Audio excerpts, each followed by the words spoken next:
गायत्री के द्वादश योग के अंतर्गत छठवां योग है प्राण योग।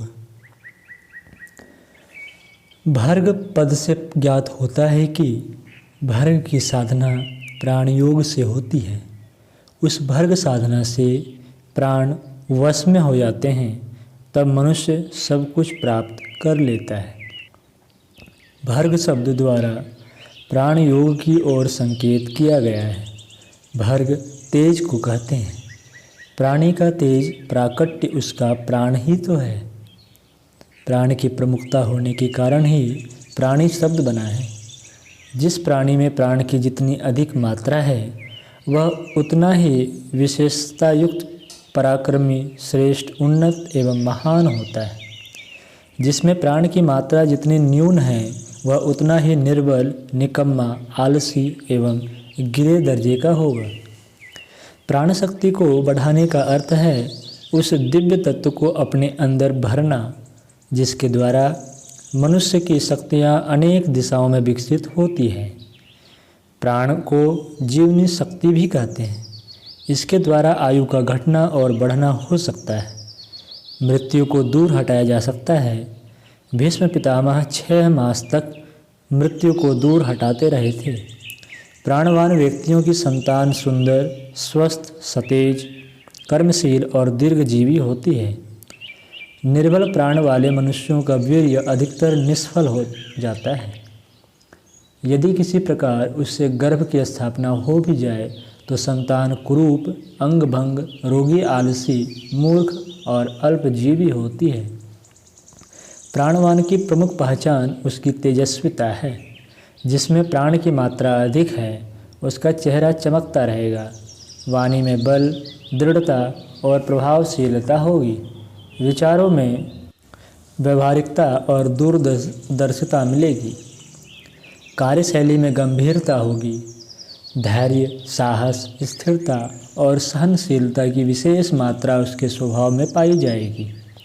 घबराहट, चंचलता, छिछोरापन, कायरता, संकीर्णता, अनुदारता, स्वार्थपरता, निराशा, भय, चिंता, आलस्य आदि दुर्गुण उन लोगों में अधिक मिलेंगे जिनमें प्राण शक्ति की निर्बलता होगी। ऐसे लोग दिन दिन पतन की ओर अग्रसर होते जाते हैं।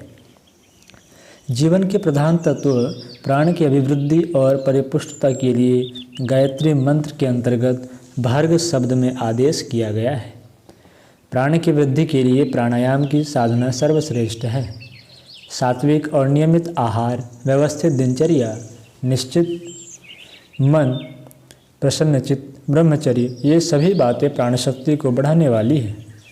इनके अतिरिक्त प्राणायाम द्वारा भी प्राण शक्ति को बढ़ाया जाता है। प्राणायाम पर अनेक विशद ग्रंथ मौजूद हैं। हमारी आसन और प्राणायाम पुस्तक में अनेक प्रकार के प्राणायामों का वर्णन है। वे सभी लाभदायक हैं। प्राण चिकित्सा विज्ञान पुस्तक में हमने प्राण शक्ति का संचय और उसके द्वारा अपने तथा दूसरों के रोगों का निवारण करने की विधि सविस्तार बताई है। पाठक इन दिनों दोनों पुस्तकों को पढ़कर प्राण विद्या के बारे में बहुत जानकारी प्राप्त कर सकते हैं। अगले एक सरल सी प्राणाकर्षण क्रिया दी जा रही है, जो अत्यंत सरल होते हुए भी प्राण शक्ति को बढ़ाने में बड़ी बड़ी कठिन क्रियाओं की अपेक्षा अधिक लाभदायक सिद्ध हुई है। कहीं एकांत स्थान में जाओ। समतल भूमि पर नरम बिछौना बिछाकर पीठ के बल लेट जाओ। मुंह ऊपर को रहे। पैर, कमर, छाती, सिर सब एक सिद्ध में रहें।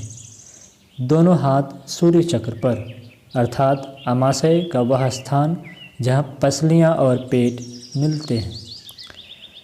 मुंह बंद रखो। शरीर को बिल्कुल ढीला छोड़ दो, मानो वह कोई निर्जीव वस्तु है और उससे तुम्हारा कुछ भी संबंध नहीं है।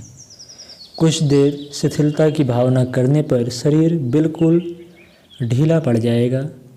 अब धीरे धीरे नाक द्वारा श्वास खींचना आरंभ करो और दृढ़ शक्ति के साथ भावना करो कि विश्वव्यापी प्राण भंडार में स्वच्छ प्राण श्वास के साथ खींच रहा हूँ और वह प्राण मेरे रक्त प्रवाह तथा समस्त नाड़ी तंतुओं में प्रवाहित होता हुआ सूर्य चक्र में इकट्ठा हो रहा है। इस भावना को कल्पना लोक में इतनी दृढ़ता के साथ उतारो कि प्राण शक्ति की बिजली जैसी किरणें नासिका द्वारा देह में घुसती हुई चित्रवत दिखने लगे और अपने रक्त का दौरा और नाड़ी समूह तस्वीर की तरह दिखें तथा उसमें प्राण प्रवाह बहता हुआ नजर आए। भावना की जितनी अधिकता होगी उतनी ही अधिक मात्रा में तुम प्राण खींच सकोगे। फेफड़ों को वायु से अच्छी तरह भर लो और 5 से 10 सेकंड तक उसे भीतर रोके रहो। आरंभ में 5 सेकंड काफ़ी है, पश्चात अभ्यास बढ़ने पर 10 सेकंड तक रोक सकते हैं। श्वास रोके रहने के समय अपने अंदर प्रचुर परिमाण में प्राण भरा हुआ अनुभव करना चाहिए। अब वायु को मुंह द्वारा धीरे धीरे बाहर निकालो। निकालते समय ऐसा अनुभव करो कि शरीर के सारे दोष, रोग और विष इसके द्वारा निकाल बाहर किए जा रहे हैं। 10 सेकंड तक बिना हवा के रहो और फिर पूर्ववत प्राणाकर्षण प्राणायाम करना आरंभ कर दो।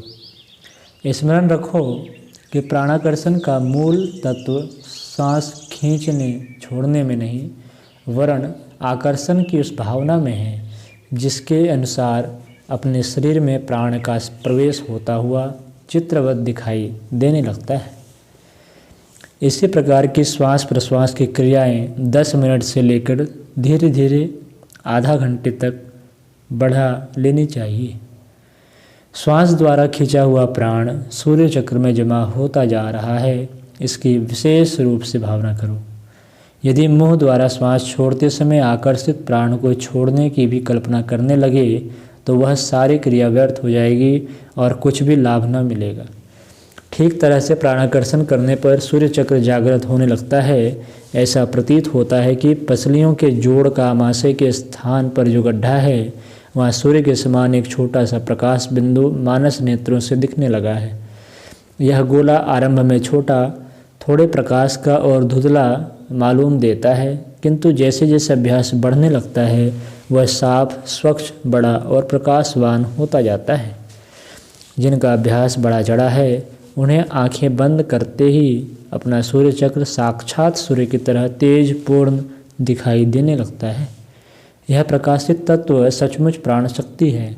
इसकी शक्ति से कठिन कार्यों में अद्भुत सफलता प्राप्त होती है। अभ्यास पूरा करके उठ बैठो, आपको मालूम पड़ेगा कि रक्त का दौरा तेजी से हो रहा है और सारे शरीर में एक बिजली सी दौड़ रही है। अभ्यास के उपरांत कुछ देर शांतिमय स्थान में बैठना चाहिए और हो सके तो किसी सात्विक वस्तु का जलपान कर लेना चाहिए। अभ्यास से उठकर एकदम किसी कठिन काम में जुट जाना, स्नान, भोजन या मैथुन करना निषिद्ध है।